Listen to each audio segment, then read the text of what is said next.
Next आ जाए 19A, succession to the tenancy.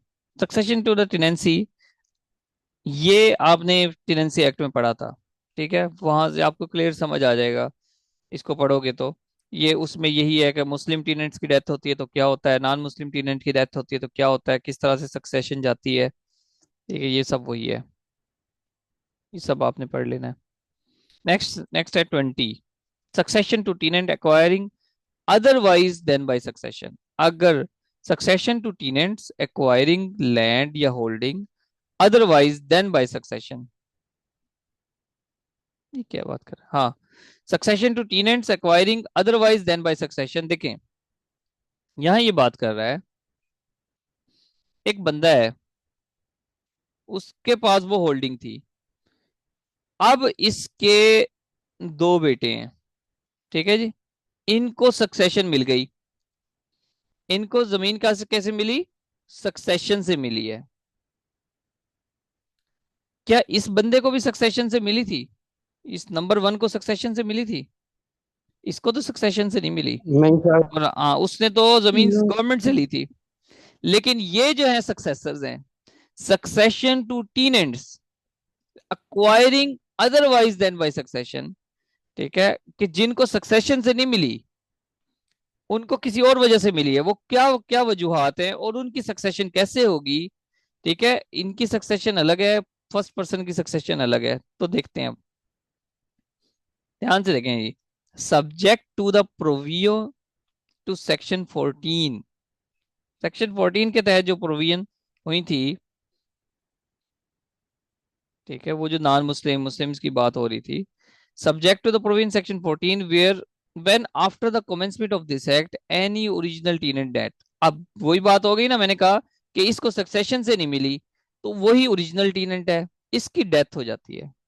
अब देखिए इसने कितना कॉम्प्लेक्स करके लिखी हुई बात, लेकिन अगर आपको समझ आ गई तो फिर ये कॉम्प्लेक्स आपके लिए इजी हो जाएगा। ये वो बंदा है जिसको सक्सेशन से नहीं मिली जमीन, इसने एक्वायर की थी, इसी को हम ओरिजिनल टीनेंट कहते हैं। इसकी डेथ हो जाती है तो आगे इसकी वरासत तकसीम कैसे होगी, the succession to tenancy shall devolve, आगे तकसीम किस तरह होगी, जाएगी किस तरह, इन द फॉलोइंग ऑर्डर। यहां तक बात समझ आ गई है कि हम बात ये करने क्या वाले हैं?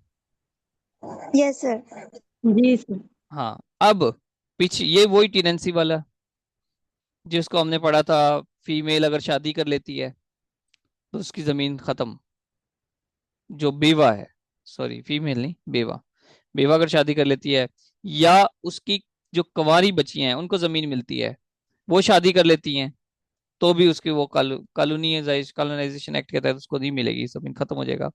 अब देखते हैं द मेल लीनियल, जो उसका बेटा है, ठीक है, the male lineal descendant of the tenant in the male line of descendant, ठीक है, जो उसका बेटा है, सिंपल ही बात है। The term lineal descendant shall include an adopted son भी हो सकता है, ये इंपॉर्टेंट बात है कि लीनियल में अडॉप्टेड सन भी हो सकता है, whose adoption has been ratified by registered deed, registration की हुई हो। The male, the male lineal descendant of the tenant in the male line of descendant, इसको मिलेगी सबसे पहले बात, इन फॉलोइंग ऑर्डर, सबसे पहले मेल लड़के को मिलेगी, उसके बेटे को। अच्छा, दूसरी बात क्या आती है, द विडो ऑफ द टीनेंट, उसके पास भी जमीन, उसका भी हक होगा अनटिल शी डाइज, जब तक उसकी डेथ नहीं हो जाती, या वो रीमैरी नहीं कर लेती, रीमैरी कर लेगी तो उसको जाना पड़ेगा, अपने नए ससुराल जाए। R losses her rights under the provision of this act, या वो अगर किसी कंडीशन को फॉलो नहीं करती, उसने किराया नहीं दिया 1 साल से, मिसाल के तौर पे कोई कंडीशन है, तब भी उसकी उसके राइट्स खत्म हो जाएंगे। नेक्स्ट है अनमेरिड डॉटर्स भी हैं, उनको भी वो विरासत उनके नाम भी आएगी, टीन अनटिल दे डाई और marry and use their rights under the provisions. The successor और successors nominated by the tenant, tenant कह देता है कि ये मेरा भतीजा है, इसको दे दो जमीन, मेरे औलाद नहीं है, जो भी मेरी औलाद खराब है, बाय रजिस्टर डीड, उसको भी रजिस्टर किया, यानी कि लीगल पेज पे, ठीक है, स्टाम्प पेपर पे लिख के दे दिया था उसने, following person that is to say his mother, his predeceased son's widow, यानी कि उसके बाप जिंदा है, बेटा फोत हो गया, बेटे की जो विडो है उसको भी मिल सकता है। His predeceased grandson's widow को भी मिल सकता है।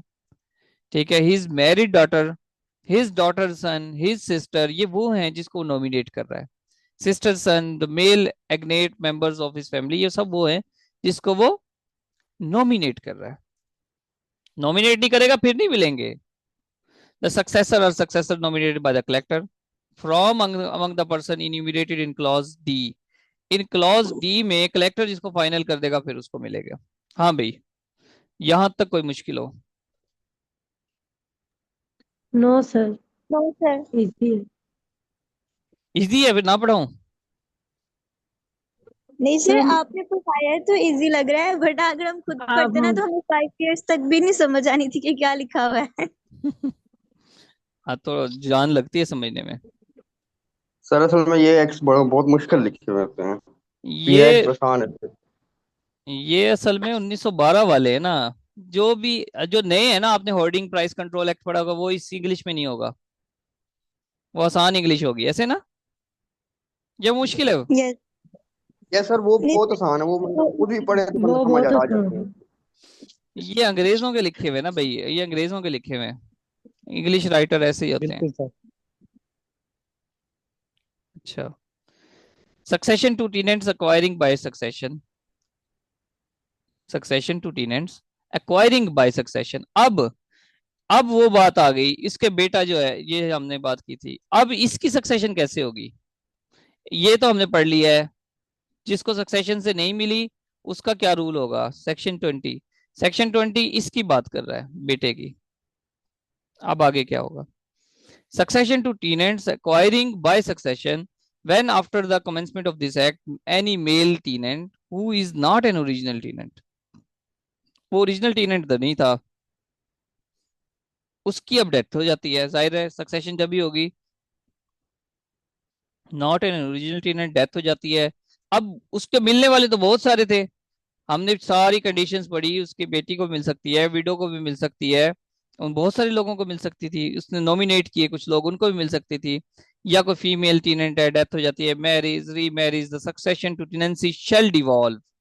अब किस तरह से डिवॉल्व होगी?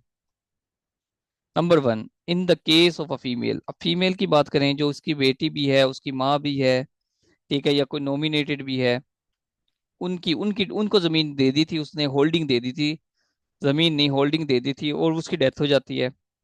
इन the case of a female to whom the tenancy has been first allotted on the successor nominated by the collector, no collector ने उसको नॉमिनेट किया था, from the issue of such female tenant और from the male agnates. यार agnates का meaning देखो,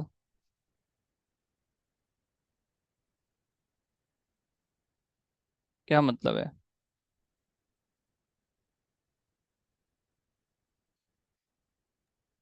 sir जो उसके आगे बच्चे होंगे। नहीं, ये मतलब उसका एग्नेट का मतलब है बाप दादा की तरफ से कोई रिश्ता, यानी कि जैसा चचा ताया कजन्स, हम्म, ठीक है, उसकी बात हो रही, मेल एग्नेट्स, कजन्स वगैरह भी हो सकते हैं। In the case of female नहीं। तो, हाँ जी,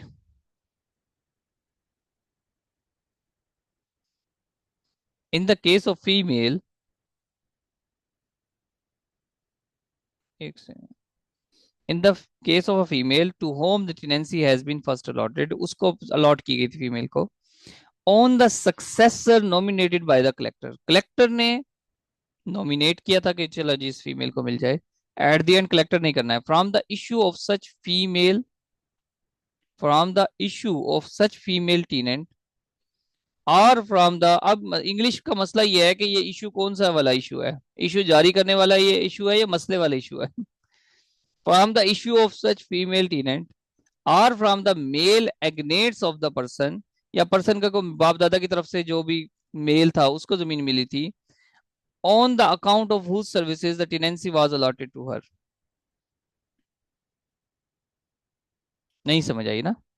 चलो दोबारा ये तो बी पढ़ते हैं। In all other cases on the person or persons who would succeed if the tenancy were agricultural land acquiring by the tenant। अच्छा भी इसको दोबारा पढ़ते हैं, तो मुझे भी जो है ना क्लिक नहीं हो रहा। when after the commencement of this act any male tenant When after the commencement of this act any male tenant who is not an original tenant die, male tenant die हो जाता है, ठीक है जी, लड़के को मिली थी उसकी डेथ हो गई है, या कोई फीमेल को मिली थी उसकी डेथ हो गई है, वो मैरी भी शादी हो गई है, succession to the tenancy shall devolve, ये वो लड़का था या वो फीमेल थी, इसकी डेथ हो जाती है। अब आगे हमने देखना है कि किस तरह से वो मिलेगी। इन the case of a female, अगर वो तो फीमेल है उसकी डेथ हो रही है, टू होम, अब इसके कोमे से कनेक्ट करना है अदरवाइज हमें समझ नहीं आएगा। To whom the tenancy has been first allotted, इसको फिलहाल नहीं काटते नहीं। In the case of a female on the successor nominated by the collector, ठीक है, ये किस फीमेल के केस में on the successor nominated by the collector, जिसको कलेक्टर ने नॉमिनेट किया from the issue of such female tenant.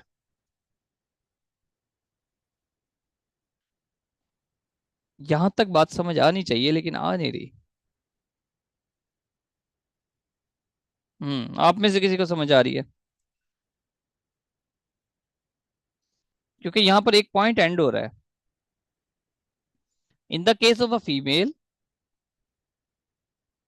On the successor nominated by the collector from the issue of such female tenant, मेरा ख्याल है कि अच्छा इसका मतलब ये होगा कि देखें टिनेंसी सक्सीड करनी है, टिनेंसी को आगे भेजना है, ये कह देता है जनाब एक फीमेल है मेरी बेटी है, उसको आपने ये होल्डिंग देनी है in the case of a female, ठीक है, ऑन द सक्सेसर, उसको नॉमिनेट, देखो उस बंदे ने नॉमिनेट कर दिया, फाइनलाइज कौन करेगा? कलेक्टर।